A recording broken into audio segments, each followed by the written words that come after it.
हरी कथा सुनी नहीं काना, जिन हरी कथा सुनी नहीं काना, जिन हरी कथा सुनी नहीं काना, जिन हरी कथा सुनी नहीं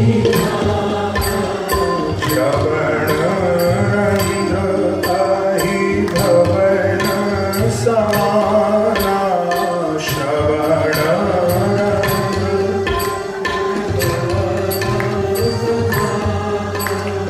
जो नहीं करही राम गुण गाना, जो नहीं करही राम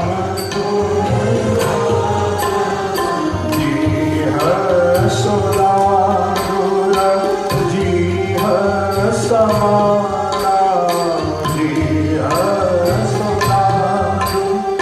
जीह समाना, मंगल भवन अमंगल हाय, मंगल भवन अमंगल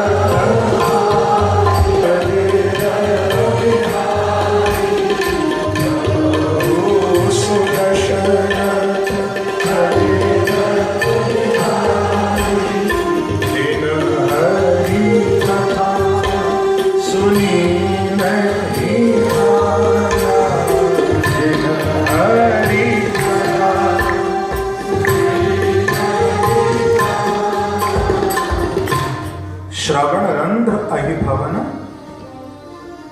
गोस्वामी जी कहते हैं कि उसके कान तो अहि, अहि माने सर्प, जो भगवान की कथा सुनने में जिसके कान नहीं लगते, जो दूसरे की बुराई सुनने में दीवार पर चिपक जाते हैं, और प्रभु की कथा में जिसकी एकाग्रता नहीं होती, कान नहीं लगते, लोग कहते हैं कि मन एकाग्र नहीं होता है। मैंने पूछा कि तुम कथा सुनते हो? तो उसने कहा हाँ सुनते हैं। मैंने कहा संसार की बात? बोले वो तो सुनते ही हैं, कहते भी हैं, सुनते भी हैं। तो मैंने कहा ये बताओ कि संसार की बात जब सुनते हो तो कानों से सुनते हो या मन से भी सुनते हो? जब संसार में हम होते हैं तो कान तो हमारे लगे ही होते हैं, लेकिन वहां हमारा मन भी होता है। और भगवान की कथा में जब होते तो कान तो होते हैं लेकिन मन नहीं होता है। इसलिए कथा का प्रभाव, कथा का फल नहीं मिल पाता। मैंने कहा था ना कि भाई हम कथा में हैं चाहे ना है कोई बात है, लेकिन मन यदि हमारा कथा में पहुंच गया तो हमारी कथा की पक्की हाजिरी लग गई। तो अहि भवन समाना, जो कान भगवान की कथा का श्रवण नहीं करते हैं वो कान सर्प के बिल के समान है। जो प्रभु के नाम को जिह्वा नहीं गाती, वो जिह्वा कैसी है? दादुर। दादुर माने, दादुर कहते हैं मेढक को। जैसे मेढक बोलता है उसके बोलने का कोई अर्थ नहीं है, बेकार। इसी प्रकार से वो जिह्वा जो भगवान का नाम नहीं लेती, उसको गोस्वामी जी ने कहा है कि वो दादुर है। वो मेढक की जीभ के समान उसकी जिह्वा है। कि वाणी गुणानुकथने श्रवणो कथायां हस्तौ च कर्मसु मनस्तव पादयो। भागवत में भक्तों ने जो भगवान की स्तुति गाई है ना, तो क्या कहा कि हमारी वाणी प्रभु आपका गुणानुवाद गाए, हमारे कान प्रभु आपकी कथा को सुने, हमारी आंखें सत्पुरुषों का दर्शन करें, भगवत दर्शन करें, क्योंकि बरहा यते ते नयने नराणाम, जो आंखें भगवत दर्शन नहीं करती, जो आंखें किसी संत महापुरुष का दर्शन नहीं करती, भागवत में और गोस्वामी जी ने भी कहा है, बोले वो आंखें तो मोर पंख करे लेखा है। बरहा यते ते नयने नराणाम, संस्कृत में बरह माने होता है मोर पंख। या देखो हमारे बांके बिहारी जी के सिर पर लगा है ना, इस पंख में आप देखा भी होगा एक आंख, पर क्या वो देखने के मतलब की है क्या? नहीं, वो आंखें देखने के मतलब की नहीं है, वो आंखें व्यर्थ है। इसलिए गोस्वामी जी को ये कहना पड़ा कि जो आंखें भगवान का दर्शन नहीं करती, जो आंखें गुरुजनों का दर्शन नहीं करती, संत महापुरुषों का दर्शन नहीं करती, बोले वो आंखें बरहा यते नयने नराणाम, वो आंखें तो मोर पंख के समान है। मैं कहा करता हूं कि भाई जिनको आंखें हैं उनको तो मंदिर में आकर के प्रभु का दर्शन नहीं होता है, लेकिन जिनको आंखें नहीं हैं ऐसे सूरदास को भी प्रभु का दर्शन हो जाता है। सोचो,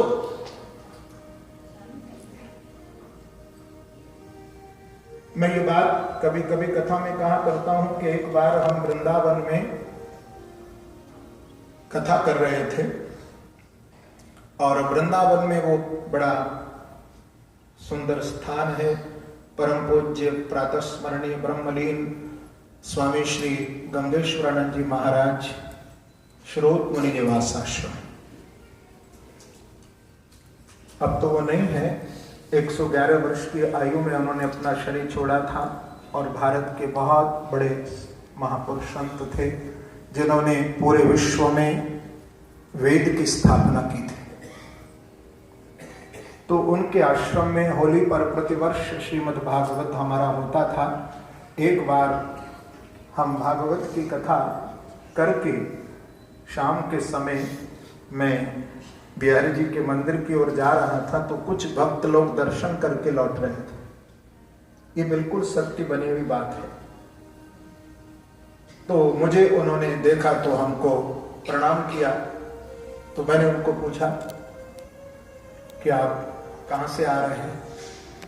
तो उन्होंने कहा कि महाराज श्री हम बांके बिहारी जी का दर्शन करके आ रहे हैं। मैं 1 मिनट चुप रहा।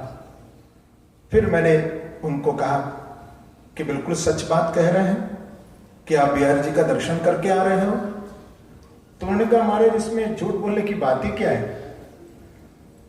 हम बांके बिहारी जी का दर्शन करके आ रहे हैं। मैंने कहा बिल्कुल सच कह रहे हो? बोले बिल्कुल सच, हम बिहारी जी के मंदिर से ही सीधे चले आ रहे हैं। तो मैंने कहा अच्छा ये बताओ, यदि तुम बिहारी जी का दर्शन करके आ रहे हो तो ये बताओ कि आज मेरे बांके बिहारी जी ने कैसी ड्रेस पहन रखी है, कैसी पोशाक पहन रखी है। 1 मिनट के लिए वो चुप हुआ। पति पत्नी दोनों ही थे, उनके भाई छोटे थे साथ में। फिर बोले कि महाराज श्री हम नहीं बता सकते कि बिहारी जी ने कैसी पोशाक पहन रखी है। मैंने कहा कमाल हो गया, आप मंदिर में भी हो आए, बांके बिहारी जी का दर्शन भी कराए और आपको यही नहीं मालूम कि भगवान ने कैसी ड्रेस पहन रखी है। तो ऐसे दर्शन से क्या लाभ है?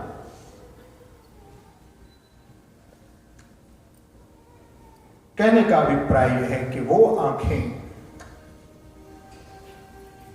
क्योंकि आंख वालों को दर्शन नहीं होते और कभी कभी जिनको आंखें प्रभु नहीं देते, ये भी घटना बड़ी प्रसिद्ध है। सूरदास जी की श्रीनाथ जी का डेली दर्शन करने के लिए जाते थे और जैसा श्रृंगार गोस्वामी जी करते थे वैसा ही अपने उस पद में वर्णन कर देते थे। लेकिन एक दिन सभी वैष्णवों की प्रार्थना पर गोसाई जी ने ठाकुर जी को केवल फूलों का श्रृंगार धराया और कोई वस्त्र नहीं पहनाए, केवल लंगोटी पहना के खड़ा कर दिया। मंदिर में जब गए तो सभी वैष्णव एकदम चुप शांत आज देखें क्या कहेगा सूरदास। इसको दिखलाई तो पड़ता नहीं है, दर्शन करने आ जाता है। तो एकदम मंदिर में प्रवेश करते ही सूरदास जी खिलखिला करके हंसे और मुख से निकला सूरदास के कि आज देखे हरि नंगम, आज नंग धड़म खड़े। वैष्णवों ने सूरदास जी के चरण पकड़ लिए और कहा कि महाराज दर्शन तो आपने किया, हम मंदिर में आकर भी हम प्रभु का दर्शन नहीं कर पा रहे हैं। कहने का अभिप्राय